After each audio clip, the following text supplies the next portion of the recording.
मिथ्याभिशंसिनः, ये सब झूठ बोल रहे हैं।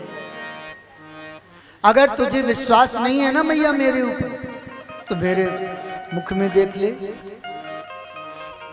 अगर मैंने मिट्टी खाई है, यदि सत्यो गिरस्तरी समक्षम पश्ये में मुखम, अगर मैंने मिट्टी खाई है तो मेरे मुख में देख ले।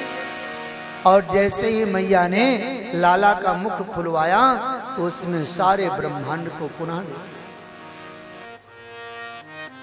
अब तो मैया सोचने लगी एक मिट्टी की डरी की बात नहीं है, यहां तो देखो पूरी पृथ्वी घुसी पड़ी है। अब मैया ने अपनी आंखें मली, आंखें खोल खोल के देखे, कहीं मैं सपना तो नहीं देख रही। अंत में मैया ने अपने पुत्र कृष्ण को भगवान ही मान लिया। मेरो कृष्ण, मेरो लाला भगवान है। भगवान कृष्ण ने विचार किया, अगर मैया ने मुझे भगवान मान लिया ना, तो फिर मेरी पूजा तो फिर ऐसे ही होगी जैसे आपके घरों में होती है पूजा। कैसी होती है? अलमारी में भगवान बैठा दिए और 2 अगरबत्ती लगा दी, 4 चिरवली दाना रख दिए सामने, हो गई पूजा। दिन भर बेचारे बैठे बैठे 4 चिरवली दाना देखते रहते, उसमें चिंटियां भी आ जाती हैं। भगवान की तो ऐसे ही होती है पूजा। कन्हैया ने सोचा कि अगर मैया ने मुझे भगवान मान लिया, तब तो मुझे अलमारी में सजा के बैठाएगी, फिर गोद में लेके दुग्ध नहीं पिलाएगी, आकर नहीं खिलाएगी। इसलिए भगवान ने अपनी योग माया को प्रेरित किया कि मैया को आप अपने आगोश में ले लो। और योग माया के द्वारा मैया का वह कृष्ण के प्रति जो भाव था कि मेरा पुत्र भगवान है, वह समाप्त हो गया। पुत्रवत स्नेह प्रकट हो गया, लाला को गोद में ले लिया। इस प्रकार की भगवान ने लीलाएं की है।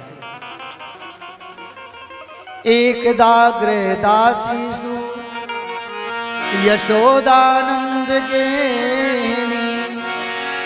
कर्मंतर नियुक्तासु निर्ममंतो स्वयं दधि। एक दिन की बात है, मैया यशोदा दधि मंथन कर रही थी। देखो यहां भी एकदा आया है, एक बार। जब कोई घटना घटती है तो उसको एक बार एकदा कहा गया है। जैसे यहां भी आया है, एकदा क्रीडमानसी रामाद्या गोपदार कहा है, कृष्णो मृदुम भक्षित। भगवान ने एक बार खेलते हुए मिट्टी खाई। ऐसे ही यहां आया है, एकदा गृहदासीसु यशोदा आनंद के। एक दिन की बात है कि मैया यशोदा अपनी दासियों को अन्य कार्य में लगा करके स्वयं दधि मंथन करने लगी। और उतने में ही कन्हैया सोते हुए जग गए, मैया के पास आए और मैया से बोले, मैया मुझे दुग्ध पिला दे। और मैया यशोदा ने कहा, लाला देख, अभी मैं दधि मंथन कर रही हूं, और अगर मैंने मथानी रोक दी ना तो फिर ये गरम गरम दही ठंडा हो जाएगा, फिर मुझे परेशानी उतनी करनी। इसलिए मैं मक्खन निकाल लूं, इसके बाद दूध पिलाऊं। कन्हैया नहीं मानी और मथानी को पकड़ ले। मथानी को पकड़ ले तो मैया ने मथानी रोक दी। लाला के हाथ में चोट आ जाएगी। लाला को गोद में लिया, दुग्ध पान कराने लगी मैया। और लाला के बाल लीलाओं का चिंतन करने लगे। थोड़ी देर में देखा मैया ने कि सामने अंगीठी में मिट्टी के पात्र में दुग्ध रखा है। लाला को पीने के लिए वो स्पेशल दूध था। वो पद्मगंधा नाम की गाय का दूध था। नंद जी के पास एक गाय थी पद्मगंधा। कन्हैया केवल उसी गाय का दूध पीते थे। उस गाय की विशेषता थी। नंद जी 1,00,000 गाय का दूध 10,000 गाय को पिलाते, 10,000 गाय का दूध 100 गाय को पिलाते, 100 गाय का दूध निकालते 10 गाय को पिलाते, 10 गाय का दूध निकाल के पद्मगंधा को पिलाया जाता, फिर पद्मगंधा का दूध निकाल के कन्हैया को पिलाया जाता। इसलिए बहुत कीमती दूध था वो। अंगीठी में रखा है, गर्म हो रहा है। मैया यशोदा की दृष्टि पड़ी, उसमें उफान आ रहा है दूध में, मानो वो दूध आत्मदाह करने के लिए जा रहा है। मानो उस दुग्ध ने देखा कि आज कन्हैया मैया यशोदा का दूध पी लेंगे, फिर मेरी सेवा आज की समाप्त हो जाएगी।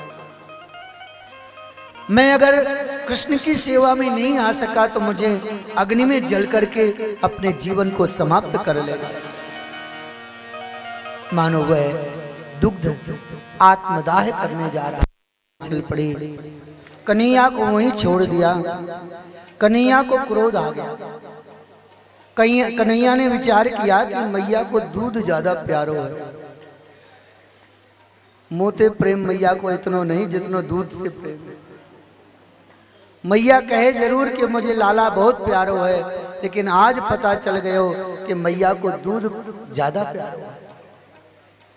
कन्हैया को क्रोध आ गया और कन्हैया ने वहीं एक पत्थर पड़ा था, उठाया, मटकी पे पटक दिया। मटकी फूट गई, सारा मक्खन फैल गया। वहीं ऊखल रखा था, ऊखल में चढ़ गए, बंदरों को बुला करके खूब मक्खन खिलाया। मैया जब दूध रख करके आई, देखा मटकी फूट गई है, सारा दही दूध सब फैल गया है, और श्रीमान जी ऊखल में बैठ करके बंदरों को मक्खन खिला रहे हैं। मैया को क्रोध आ गया। मैया ने एक सांटी उठाई और लाला के पीछे पीछे दौड़ पड़ी। लाला ऊखल से दौड़ कूद पड़े। आगे आगे कृष्ण, पीछे पीछे मैया। अब मैया का शरीर इतना भारी कि अब इतना थोड़ी दौड़ सके कि लाला को पकड़ ले। और कन्हैया आगे आगे दौड़े और खूब किलकारी मार करके हंसे, फिर मुड़ के देखे मैया पकड़ने को आ रही कि नहीं आ रही। और मैया का क्रोध इतना, दौड़ते दौड़ते मैया पसीना पसीना हो गई। कन्हैया को लगा कि अब मैया गिर जाएगी, बूढ़ी मैया, चोट आ जाएगी। कन्हैया खड़े हो गए। मैया ने लाला को पकड़ लिया।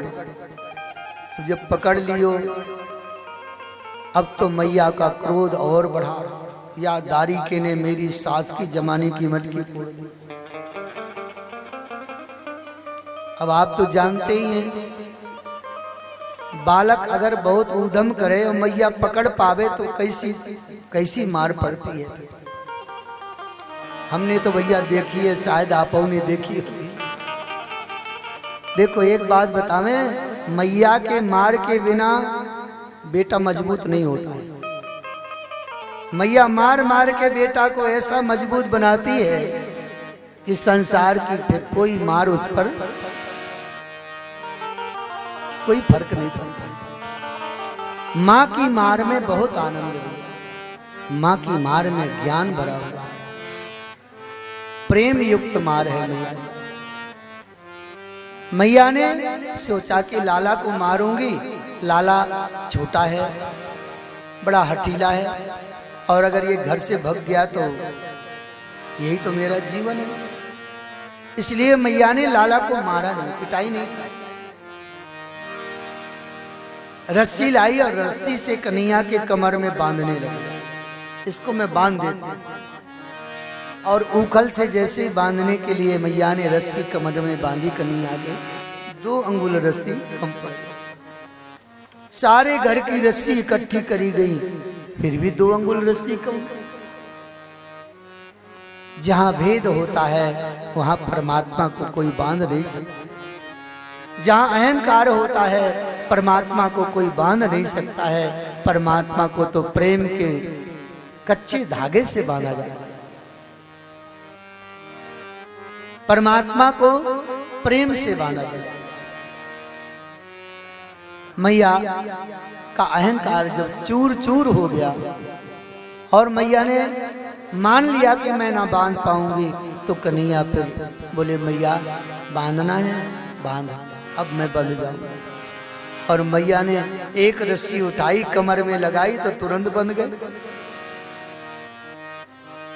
और मैया ने उखल से बांध दिया। कन्हैया ने उखल को घसीट करके यमलार्जुन नाम के वृक्षों में फंसाया और दोनों वृक्षों का उद्धार किया। नल कुबर और मणिग्रीव नाम के कुबेर के पुत्र नारद जी के श्राप से वो वृक्ष बन गए थे। आज कन्हैया ने स्पर्श करके उनका उद्धार कर दिया। कन्हैया ने ऐसे समस्त असुरों का उद्धार किया है। अब समस्त ब्रजवासी एकत्रित हुए और नंद जी से बोले, नंद जी अब हम वृंदावन चलेंगे, यहाँ नहीं रहे। यहाँ अनेक प्रकार के उत्पात होते हैं, कहीं हमारे लाला के ऊपर कोई संकट ना आ जाए। सारे ब्रजवासी वृंदावन की ओर चल पड़े।